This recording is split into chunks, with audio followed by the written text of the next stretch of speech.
आपलं शहर आता स्मार्ट होतंय. मग तुम्ही कधी स्मार्ट होताय? स्मार्ट न्यूजचे YouTube चॅनल सबस्क्राइब करा, स्मार्ट बना. नोटिफिकेशनसाठी बेल आयकॉनवर क्लिक करा. नमस्कार, मी अंकिता. स्मार्ट न्यूज बुलेटिन मध्ये आपलं स्वागत करते. सुरुवातीला एक नजर आजच्या ठळक घडामोडींवर. बोर्डाच्या परीक्षा ऑफलाईन पद्धतीने घेण्याची सर्वोच्च न्यायालयाची सूचना. रशियावर अमेरिकेने लादले आर्थिक निर्बंध. शिमोगा येथील युवकाच्या हत्येप्रकरणी 6 जणांना अटक. आमदार अभय पाटील यांच्या पुढाकाराने तळागाळातील समाजाला मिळणार हक्काचे घरकुल. शिमोगा घटनेच्या निषेधार्थ शहरात भव्य मोर्चा. न्यायाधीशांवर आक्षेपार्ह ट्विट करणाऱ्या अभिनेत्याला अटक. बसेसवरील मराठी फलकांच्या मागणीसाठी महाराष्ट्र एकीकरण समितीचे निवेदन. घरगुती गॅस सिलेंडरच्या दरवाढीचे संकट. बेनकनहळ्ळी ग्रामपंचायत विकास अधिकाऱ्यांची बदली. मनपाकडून व्यापारी परवाना तपासणीची मोहीम. रंगोली के सप्तरंगों में खुशियों के दीप चमकाए, आराधना के साथ अपनी दिवाली मनाए। कपड़ों की दुनिया में एक भरोसेमंद और गुणवत्तापूर्ण नाम आराधना। गृहलक्ष्मी की सुंदरता की पहचान है साड़ी। घर की औरत का रुबाब और संस्कृति की देन है साड़ी। इस दिवाली के सुनहरे मौके पे आराधना लेके आए हैं महिलाओं के लिए मनपसंद साड़ीज और रेडीमेड सहित बच्चों के लिए आकर्षक और मनपसंद ड्रेसेस। पुरुषों के लिए जेंट्स वेयर में shirt, T shirts, jeans, formal और भी कई प्रकार के ड्रेसेस। जल्द ही अपनी मनपसंद ड्रेस खरीदे सिर्फ आराधना में। बेलगाम के वस्त्र जगत में बहुत ही बढ़िया है आराधना। नए कपड़े पहन के दीजिए दिवाली की शुभकामना। आराधना, मारुती गली, बेलगाम। आणि आता पाहूयात सविस्तर बातम्या. सर्वोच्च न्यायालयानं 10वी-12वीच्या बोर्डाच्या परीक्षांबाबत निर्णय दिला आहे. 10वी आणि 12वीच्या परीक्षा ऑफलाईन पद्धतीने म्हणजेच प्रत्यक्ष परीक्षा केंद्रांवरच घेतल्या जाव्यात असा आदेश सर्वोच्च न्यायालयाने दिला आहे. 10वी आणि 12वीचे विद्यार्थी एकीकडे बोर्डाच्या परीक्षांच्या तयारीत गुंतले असताना दुसरीकडे या परीक्षा कशा प्रकारे घेण्यात याव्यात हा मुद्दा पुन्हा एकदा ऐरणीवर आला होता. या संदर्भात थेट सर्वोच्च न्यायालयापर्यंत काही पालक आणि विद्यार्थ्यांनी धाव घेतली होती. या संदर्भात न्यायालयात याचिका दाखल करण्यात आल्यानंतर या सर्व याचिकांवर सर्वोच्च न्यायालयानं एकत्रित सुनावणी घेऊन महत्त्वपूर्ण निर्णय दिला आहे. सर्व राज्यांमधील बोर्डांच्या परीक्षांसाठी हा निर्णय महत्त्वपूर्ण मानला जात आहे. कोरोनाच्या सुधारलेल्या परिस्थितीत 10वी आणि 12वीच्या परीक्षा ऑफलाईन घेण्याचा निर्णय सीबीएसई, सीआयएससीई आणि इतर राज्यांमधील बोर्डांनी घेतला होता. त्यावरील वेगवेगळ्या याचिकांसंदर्भात बुधवारी सर्वोच्च न्यायालयात सुनावणी झाल्यानंतर त्यावर निकाल देण्यात आला आहे. रशियावर अमेरिकेने लादले आर्थिक निर्बंध. युक्रेन आणि रशियाच्या संकटादरम्यान अमेरिकेने रशियाविरोधात कठोर पावले उचलली आहेत. अमेरिकेचे राष्ट्राध्यक्ष जो बायडेन यांनी मंगळवारी व्हाईट हाऊसच्या भाषणात याबाबत मोठी घोषणा केली आहे. युक्रेनवरील रशियाच्या आक्रमणाची ही सुरुवात आहे. परिस्थितीचे आकलन करून आम्ही पावले उचलत आहोत. युक्रेनला मदत करण्याचे आमचे सर्व प्रयत्न हे बचावात्मक उपाय आहेत. आमचा रशियाशी युद्ध करण्याचा कोणताही हेतू नाही असे राष्ट्राध्यक्ष बायडेन यांनी म्हटले आहे. जिथे आधी जर्मनी आणि ब्रिटनने रशियावर निर्बंध लादले होते तिथे आता अमेरिकेचे अध्यक्ष जो बायडेन यांनी देशाला संबोधित करताना रशियावर आंतरराष्ट्रीय कायद्याचे उल्लंघन केल्याचा आरोप केला आणि रशियावर महत्त्वपूर्ण निर्बंध जाहीर करण्यात आल्याचे सांगितले. एस्टोनिया, लॅटव्हिया आणि लुथानिया या बाल्टिक देशांमध्ये सैन्य आणि उपकरणे पाठवली जातील असे बायडेन म्हणाले. बायडेन यांनी रशियावर आंतरराष्ट्रीय नियमांचे उल्लंघन केल्याचा आरोप केला. त्यांनी युक्रेनच्या सीमेवर सैन्य तैनात केले आहे. आम्ही नाटोच्या प्रत्येक इंच जमिनीचे रक्षण करू असेही बायडेन म्हणाले.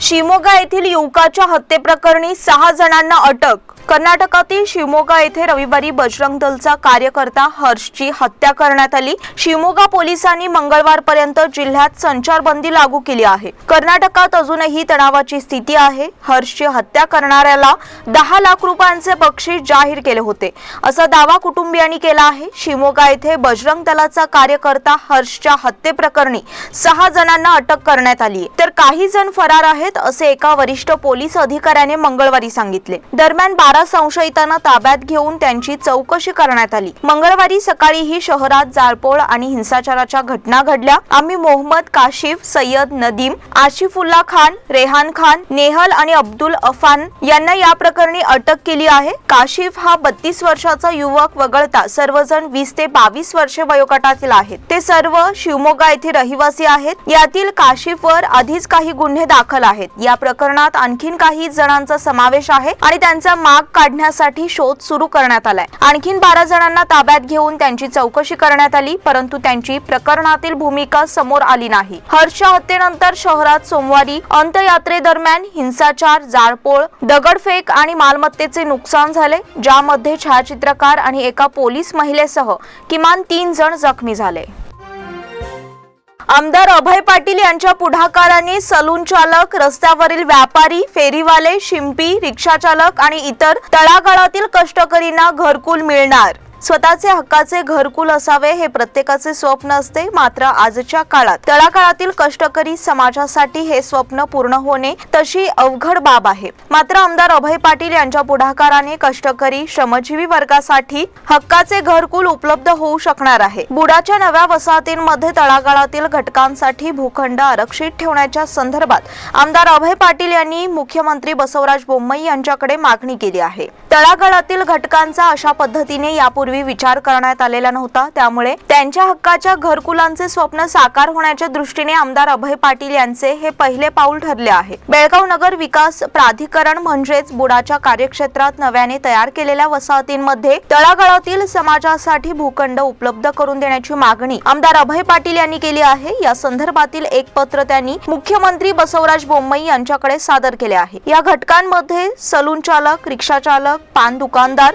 फेरीवाले तसेच इतर छोट्या व्यावसायिकांना घरे देण्याबाबतची सूचना मांडण्यात आली आहे। अशी कुटुंबे रोजच्या कमाईतून उदरनिर्वाह करत आहेत, अशा लाभार्थ्यांना निवासी निवास व्यवस्था उपलब्ध करून देणे आवश्यक आहे। बुडाच्या कार्यक्षेत्रात निर्माण होणाऱ्या या योजनेला प्राधान्य द्यावे असे म्हणणे त्यांनी या पत्रात नमूद केले आहे। शिमोगा घटनेच्या निषेधार्थ शहरात भव्य मोर्चा। शिमोगा येथे बजरंग दलाच्या कार्यकर्त्याची हत्या करण्यात आली आहे। या घटनेचा बेळगाव विभागीय विश्व हिंदू परिषद बजरंग दल संघटनेच्या वतीने निषेध नोंदविण्यात आला आहे। तसेच यासाठी शहरातून मोर्चा काढण्यात आला। कित्तूर शनामा चौक येथून मोर्चाला प्रारंभ करण्यात आला। तेथून जिल्हाधिकारी कार्यालयावर मोर्चा काढून निवेदन सादर करण्यात आले। शिमोगा येथील घटना काही राष्ट्रद्रोही अशा संघटनांच्या सदस्यांनी घडवून आणली आहे। यामध्ये राष्ट्रप्रेम अशा बजरंग दल संघटनेच्या कार्यकर्त्याचा बळी गेला आहे। याची गंभीर दखल सरकारने घ्यावी, तसेच संबंधित गुन्हेगारांचा शोध घेऊन त्यांच्यावर कठोर कारवाई करावी अशी मागणी निवेदनात करण्यात आली आहे। निवेदन सादर करतेवेळी बजरंग दलाचे पदाधिकारी आणि कार्यकर्ते बहुसंख्येने उपस्थित होते।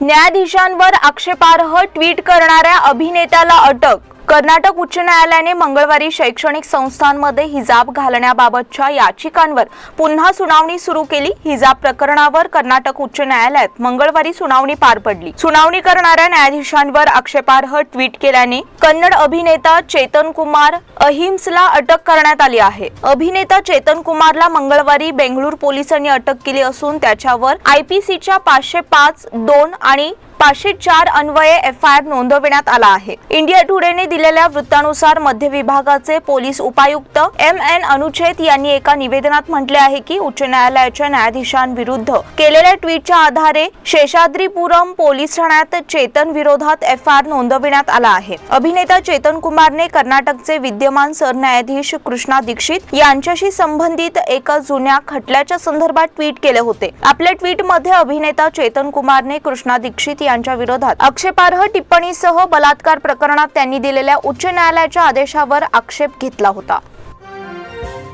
बसेसवरील मराठी फलकांच्या मागणीसाठी महाराष्ट्र एकीकरण समितीचे निवेदन। सीमा भागात मराठी भाषिकांच्या हक्काचे अधिकार त्यांना मिळणे गरजेचे आहे। यासाठी परिवहन मंडळाने बस सेवेवरील फलक मराठी भाषेतून लावावेत अशी मागणी मध्यवर्ती महाराष्ट्र एकीकरण समितीच्या वतीने करण्यात आली आहे। या मागणीचे निवेदन परिवहन मंडळाच्या विभागीय नियंत्रकांना देण्यात आले। या निवेदनात त्यांनी म्हटले आहे की सीमा भागात मराठी भाषिकांना त्यांचे अधिकार देण्याची जबाबदारी सरकारवर आहे। त्यामुळे कोणत्याही परिस्थितीत दैनंदिन व्यवहाराच्या ठिकाणी मराठी फलकांचा वापर होणे गरजेचे आहे. मात्र परिवहन मंडळ आणि इतर संस्था या अधिकारांची पायमल्ली करत आहेत. त्यामुळे याची दखल घ्यावी तसेच मराठी भाषेतील फलक बसेसवर लावण्यात यावेत अशी मागणी करण्यात आली. सदर निवेदन सादर करतेवेळी मध्यवर्ती महाराष्ट्र एकीकरण समितीचे अध्यक्ष दीपक दळवी, कार्याध्यक्ष माजी आमदार मनोहर किणेकर, माजी महापौर मालोजी अस्टेकर, रणजित चव्हाण पाटील, महेश जुवेकर आणि इतर सदस्य उपस्थित होते. घरगुती गॅस सिलेंडरच्या दरवाढीचे संकट. वाढत्या महागाईच्या पार्श्वभूमीवर सर्वसामान्यांना पुन्हा एकदा मोठा झटका बसण्याची शक्यता आहे. पेट्रोल आणि डिझेल पाठोपाठ आता एलपीजी मुळेही ग्राहकांच्या खिशाला कात्री लागणार आहे. एप्रिल 2022 पासून स्वयंपाक बनवणे आणखी महाग होऊ शकते. जगभरात गॅसची मोठी टंचाई निर्माण झाली असून एप्रिल पासून त्याचा परिणाम भारतातही दिसू शकतो. त्यामुळे या ठिकाणीही गॅसच्या किमती दुपटीने वाढू शकतात. जागतिक स्तरावर गॅस टंचाईमुळे सीएनजी आणि विजेच्या किमती वाढणार आहेत. रशिया हा युरोपला गॅस पुरवठ्याचा मुख्य स्रोत आहे, म्हणजेच युक्रेनच्या संकटामुळे त्याचा परिणाम होऊ शकतो. जागतिक अर्थव्यवस्था कोरोनाच्या प्रादुर्भावातून नक्कीच बाहेर येत आहे, परंतु जगभरातील ऊर्जेच्या वाढत्या मागणीमुळे तिचा पुरवठा कमी होऊ शकतो. त्यामुळेच गॅसच्या दरात मोठी वाढ झाली आहे. रशिया युक्रेनमधील तणावामुळे युद्धाची परिस्थिती निर्माण होताना दिसत आहे. त्याचा परिणाम सर्वत्र दिसून येत आहे. तसेच आता गॅस देखील प्रभावित होऊ शकतो, ज्यामुळे सरकार नैसर्गिक वायूच्या देशांतर्गत किमतीत बदल करेल. त्यावेळी जागतिक गॅस टंचाईचा परिणाम एप्रिल 2022 पासून दिसून येईल असा इशारा देण्यात येत आहे. बेनकनहळ्ळी पीडीओ सुजाता बटकुर्की यांची अखेर बदली. बेनकनहळ्ळी ग्रामपंचायत विकास अधिकारी सुजाता बटकुर्की यांची अखेर बदली करण्यात आली आहे. रिक्त जागी एन गंगाधर यांची नेमणूक करण्याचा आदेश पंचायत राज खात्याच्या सचिवांनी जिल्हा पंचायतीला बजावला आहे. पीडीओ बटकुर्की यांच्यावर ग्रामपंचायत सदस्यांसह गावकऱ्यांनीही अनेक आरोप केले होते. त्यांची बदली करण्यात यावी अशी मागणी निवेदनाद्वारे केली होती. परंतु बटकुर्की यांनी राजकीय वजन वापरून ग्रामपंचायतमध्ये ठाण मांडले होते. परंतु ग्रामविकास आणि पंचायत राज्य सचिवालय कडून बदलीचा आदेश बजावण्यात आला असून रिक्त जागी गंगाधर यांची नेमणूक केली गेली आहे. सरस्वती नगर येथेही त्यांनी बेकायदेशीर रस्ता रुंदीकरण केले होते. त्यांच्या विरोधात नागरिकांनी जिल्हाधिकाऱ्यांकडे धाव घेतली होती. या प्रकरणी त्यांना दोषी धरण्यात आले होते. यामुळे बदली झाली असल्याचा अंदाज गावकऱ्यांतून वर्तवण्यात येत आहे. मनपाकडून व्यापारी परवाना तपासणीची मोहीम. महापालिकेकडून व्यापार परवाना तपासणी मोहीम सुरू झाली आहे. पहिल्या 2 दिवसात 24,000 रुपयांचा दंड परवाना नसलेल्या व्यापाऱ्यांकडून वसूल करण्यात आला असून येत्या काही दिवसात ती मोहीम आणखीन तीव्र होणार आहे. महापालिका आयुक्त डॉक्टर रुद्रेश घाळी यांनी शनिवारी महसूल आणि आरोग्य विभागाची संयुक्त बैठक घेत महसूल उद्दिष्ट गाठण्यासाठी सूचना केल्या होत्या. त्यानुसार व्यापार परवाना तपासणी आणि व्यापार परवाना नूतनीकरण मोहीम सुरू झाली आहे. सोमवारी महापालिका आरोग्य विभागाने विशेष पथक स्थापन केले असून सोमवारी आणि मंगळवारी शहरातील खडेबाजार, गांधीनगर, उज्ज्वलनगर परिसरात व्यापार परवाना तपासणी मोहीम सुरू केली. शहरातील 6,000हून अधिक व्यापाऱ्यांनी व्यापार परवाना नूतनीकरण केलेले नाही. प्रामुख्याने त्यांना टार्गेट करण्यात येणार आहे. येत्या काही दिवसात अजून 2 पथकांची स्थापना करण्यात येणार असून मार्च अखेरपर्यंत महसूल वाढीसाठी प्रयत्न करण्यात येणार आहेत. या बुलेटिन मधील पुढील बातम्या छोट्याशा विश्रांतीनंतर. Poddar Brothers Jewelers. A perfect blend of traditional and modern jewelry in North Karnataka, Goa and southern Maharashtra, serving since 5 generations.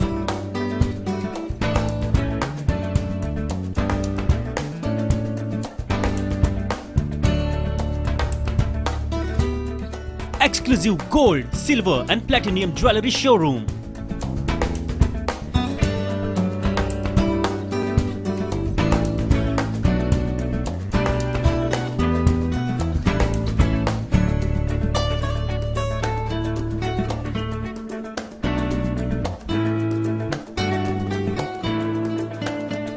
Poddar Brothers, Poddar Sons and Grandsons.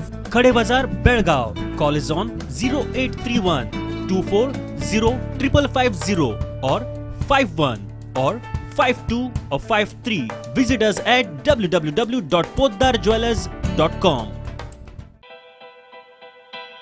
बेलगाम वासियों के पसंद में उतरा उड़ान बार एंड रेस्टोरेंट। सोशल डिस्टेंसिंग का ख्याल रखते हुए हमारा स्टाफ देता है बेहतरीन सर्विस का विश्वास। यहाँ है पार्टी और फंक्शन के लिए 3 आलीशान हॉल, कारपोरेट डिनर मीटिंग के लिए 3 अलग कक्ष, IPL मैच देखने के लिए 3 बड़े स्क्रीन की विशेष सुविधा। इसके साथ ही साफ सुथरा किचन, जहां हमारा वेल क्वालिफाइड स्टाफ देता है क्वालिटी और हाइजीनिक फूड की गारंटी। तो फिर खाने की हो बात तो आना परिवार के साथ। उड़ान बार एंड रेस्टोरेंट, लिंगराज कॉलेज के पास, बेलगावी। फोन 0831 2435 विश्रांतीनंतर पुन्हा एकदा आपलं स्वागत। माहिती हक्क आयोगाअंतर्गत अर्जदाराला माहिती दिली नाही म्हणून तहसीलदार RK कुलकर्णी यांना 12,000 रुपयांचा दंड करण्यात आला होता। माहिती हक्क आयोगाकडे 10,000 रुपये तर अर्जदाराला 2,000 रुपये अशी रक्कम देण्याची सूचना करण्यात आली होती। त्यानुसार तहसीलदारांनी ती रक्कम ॲडव्होकेट लक्ष्मण पाटील यांना दिली। सदर वकिलांनी ती रक्कम नर्सिंग शिक्षण घेणाऱ्या विद्यार्थिनीला दिली। सावगाव येथील जमिनीची भूनोंदणी संदर्भात दिलेली वर्दी घ्यावी असा अर्ज ॲडव्होकेट लक्ष्मण पाटील यांनी तहसीलदारांकडे केला होता, मात्र ती माहिती देण्यास टाळाटाळ केली। त्यामुळे माहिती हक्क आयोगाने तहसीलदार RK कुलकर्णी यांना त्यांच्या वेतनामधून 12,000 रुपये कपात करण्याबाबत सूचना केली। मात्र ही रक्कम आपल्याकडे न ठेवता तो धनादेश सोनल छायाप्पा मोदकेकर या विद्यार्थिनीला दिली आहे। सदर रक्कम देताना ॲडव्होकेट सतीश बिरादार, ॲडव्होकेट अमृत कोल्हटकर, ॲडव्होकेट बबन गुरव, कृष्णा पाटील आणि छायाप्पा मोदकेकर हे उपस्थित होते। जलजीवन मिशन विषयावरील कार्यशाळेला प्रारंभ। जलजीवन मिशन योजनेच्या विविध टप्प्यातील तांत्रिक कर्मचारी आणि कंत्राटदारांसाठी बेळगावात 2 दिवसीय विशेष कार्यशाळा आयोजित करण्यात आली। बेळगावातील कार्ड्स हॉटेलमध्ये जिल्हा पंचायत आणि ग्रामीण पेयजल आणि निसारण विभागातर्फे जलजीवन मिशनच्या विविध टप्प्यातील तांत्रिक कर्मचारी आणि कंत्राटदारांसाठी 2 दिवसांची विशेष कार्यशाळा घेण्यात आली। व्यासपीठावरील मान्यवरांनी रोपट्याला पाणी देऊन कार्यशाळेचे उद्घाटन केले। याप्रसंगी जिल्हा पंचायत CO दर्शन HV, अधीक्षक अभियंता CG हुलमनी, आदित्य इंजिनिअरिंग कंपनीचे सचिन उसूलकर, कार्यकारी अभियंता शिवानंद आदी उपस्थित होते। काहेर विद्यापीठाला A+ नामांकन। केली academy of higher education and रिसर्चला मनॅकफ संस्थेकडून A+ नामांकन जाहीर झाले आहे। विद्यापीठाचे कुलसचिव डॉक्टर VA कोठीवाले यांनी प्रसिद्धी पत्रकाद्वारे ही माहिती दिली आहे। नामांकनाच्या पहिल्या आणि दुसऱ्या फेरीत संस्थेला A नामांकन जाहीर झाले होते। आता तिसऱ्या फेरीत A+ नामांकन मिळाले आहे। यामुळे संस्थेच्या शिरपेचात आणखीन एक मानाचा तुरा रोवला गेला। नॅशनल असेसमेंट अँड ॲक्रिडेशन काउन्सिल तथा NAAC या संस्थेकडून देशातील शिक्षण संस्थांच्या शैक्षणिक दर्जाची गुणवत्तेची पडताळणी केली जाते। त्यानंतर नामांकन जाहीर केले जाते। या संस्थेच्या 7 सदस्यांचे पथक 17 ते 19 फेब्रुवारी या काळात बेळगावात आले होते। NAACच्या पथकाकडून शैक्षणिक दर्जा, निकाल, संशोधन, विद्यार्थ्यांकडून मिळणारा प्रतिसाद आणि पाठबळ, रुग्णालय सेवा, समाजातील विविध घटकांपर्यंत पोहोचलेली सेवा, विविध उपक्रम तसेच विद्यापीठाकडून राबविण्यात येणाऱ्या सर्वोत्तम योजना यांची माहिती घेतली। पथकाने विद्यापीठाच्या संस्थेच्या सर्व उपक्रमांचे कौतुक केले, पण मॅटर्नल आणि न्यूबॉर्न या विषयावर संशोधनासाठीच्या विभागाचे विशेष कौतुक केले। विद्यापीठाच्या सर्व महाविद्यालय आणि विभागांनाही त्यांनी भेट दिली। शिक्षक भरती CETची तारीख लवकरच। उच्च प्राथमिक विभागासाठी राज्यात 15,000 शिक्षकांची भरती करण्यात येणार आहे। त्यासाठी येत्या आठवडाभरात सामायिक प्रवेश पत्रिका अर्थात CETची तारीख जाहीर होण्याची शक्यता आहे। B.Ed पदवीधारकांसाठी ही भरती असेल। नियोजित वेळापत्रकानुसार ही भरती लवकर झाली तर 2022-23 या शैक्षणिक वर्षात कार्यरत असलेल्या शिक्षकांवरील ताण कमी होणार आहे। कोरोना, आर्थिक चणचण अशा अनेक कारणांमुळे 2018 नंतर शिक्षक भरतीसाठी आवश्यक CET घेण्यात आलेली नाही। त्यामुळे राज्यातील रिक्त पदांची संख्या तब्बल 15,000वर पोहोचली आहे। त्यामुळे शिक्षकांची रिक्त पदे भरण्याचा निर्णय शिक्षण खात्याने घेतलाय। शिक्षण मंत्री BC नागेश याबाबत म्हणाले, भरती प्रक्रिया प्रशासनाने लवकर पूर्ण केल्यास 2022-23 या शैक्षणिक वर्षासाठी शिक्षकांची कमतरता भासणार नाही। शिक्षक भरतीसाठी उमेदवाराने B.Ed पूर्ण केलेले असावे। CET मध्ये जास्तीत जास्त गुण, गुणवत्ता आणि आरक्षणाच्या आधारावर भरती केली जाणार आहे। मण्णूर येथील तलाव पुनरुज्जीवन काम सुरू। मण्णूर येथील जनता कॉलनीतील तळे पुनरुज्जीवन कामाचे भूमिपूजन धर्मस्थळ विकास योजनेमार्फत करण्यात आले। भूमिपूजन देवस्की पंच कमिटी अध्यक्ष मुकुंद तरळे, ग्रामपंचायत अध्यक्ष चेतन पाटील यांच्या हस्ते करण्यात आले. पंच कमिटी सदस्य उमेश चौगुले, धर्मस्थळ संस्थेचे जिल्हा संचालक प्रदीप शेट्टी यांच्या हस्तेही कामाला प्रारंभ करण्यात आला. RM चौगुले, विनय कदम, जयवंत बाळेकुंद्री, धर्मस्थळ योजना अधिकारी नागराज, ग्रामपंचायत उपाध्यक्षा सरिता नाईक, सदस्या जयश्री तोरे, संगीता सांबरेकर, लता कडोलकर, दत्तू चौगुले आदी उपस्थित होते. मान्यवरांचे गावच्या वतीने स्वागत करण्यात आले. उपस्थित मान्यवरांनीही मनोगत व्यक्त केले. कार्यक्रमाला ग्रामपंचायत सदस्य, देवस्की पंच कमिटीचे सदस्य आणि ग्रामस्थ उपस्थित होते. श्रीराम मंदिराचा भूमिपूजन कार्यक्रम. हिंडलगा येथील श्रीराम कॉलनीत श्रीराम मंदिराचा भूमिपूजन कार्यक्रम नुकताच झाला. ग्रामपंचायत अध्यक्ष नागेश मन्नोळकर, सदस्य रामचंद्र मन्नोळकर, सदस्या रेणू गावडे, चेतना अगसगेकर, नितीन सिंग राजपूत, सीमा देवकर यांची प्रमुख उपस्थिती होती. मारुती मिलके यांनी प्रास्ताविक केले. ट्रस्टचे अध्यक्ष कृष्णकांत पाटील, विलास नलवडे, इरापा बेळगावकर, यशवंत कोडर, उमाजी नेसरकर, दीनानाथ क्षीरसागर, रमेश मेलगे यांनी स्वागत केले. प्रमुख वक्ते पांडुरंग गावडे यांनी मार्गदर्शन केले. कार्यक्रमाला परशुराम चांदिलकर, बाळाराम चांदिलकर, रणजित चांदिलकर, कल्लाप्पा पाटील आदी उपस्थित होते. भुजंग गावडे यांनी आभार मानले. आप्पाचीवाडी येथे विहिरीत पडून वृद्धाचा मृत्यू.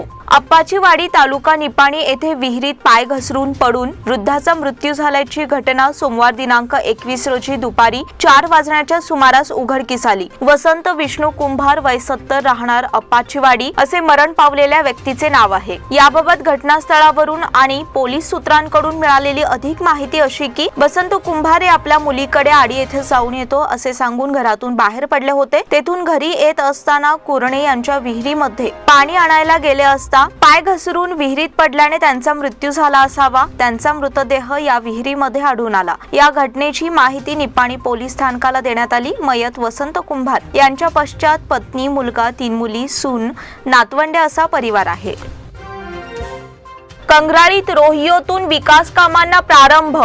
रोजगार हमी योजनेच्या निधीतील विकास कामांना प्रारंभ करण्यात आला. यासाठी 27 लाख रुपयांचा निधी मंजूर झाला आहे. यामुळे गावातील रोहियो कामगारांना गावातच रोजगार उपलब्ध झाला आहे. मागील वर्षभर गावातील रोहियो कामगारांना काम उपलब्ध नव्हते. यामुळे कामगारांकडून कामाची मागणी करण्यात येत होती. येथील कामगारांना व्हिडिओ परिसरात काम उपलब्ध करून देण्यात आले होते. परिणामी कामगारांना धावपळ करावी लागत होती. यामुळे कामगारांनी ग्रामपंचायतने गावातच काम उपलब्ध करून द्यावे अशी मागणी केली होती. याची दखल घेत ग्रामपंचायत अध्यक्ष यल्लाप्पा पाटील, PDO GI बर्गी यांच्यासह ग्रामपंचायत सदस्यांनी प्रयत्न करून काम उपलब्ध करून दिले. गावातील सर्वे क्रमांक 292 मध्ये काम करण्यात येणार आहे. कामाला ग्रामपंचायत अध्यक्ष यल्लाप्पा पाटील, उपाध्यक्ष ज्योती पाटील उपस्थित होते. स्वागत ग्रामपंचायत सदस्य चेतक कांबळे यांनी केले. कंग्राळी आणि अलदगा येथील 450 जॉब कार्ड धारक यावेळी उपस्थित होते.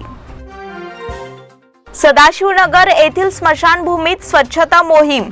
सदाशिवनगर स्मशानभूमीच्या स्वच्छतेसाठी समाज बांधवांनी JCBच्या माध्यमातून स्वच्छता केली. लिंगायत संघटना आणि समाज बांधवांच्या वतीने सदर स्वच्छता मोहीम हाती घेण्यात आली होती. यावेळी रमेश कळसणनवर यांनी बोलताना सांगितले की सदाशिवनगर स्मशानभूमीला पुरातन स्मशानभूमी बनविण्याच्या उद्देशाने आज स्वच्छता मोहीम हाती घेण्यात आली आहे. यावेळी बोलताना काही नागरिकांनी सांगितले की स्मशानभूमीत 2000 साली प्लॉट पाडण्याचा कट काहींनी रचला होता.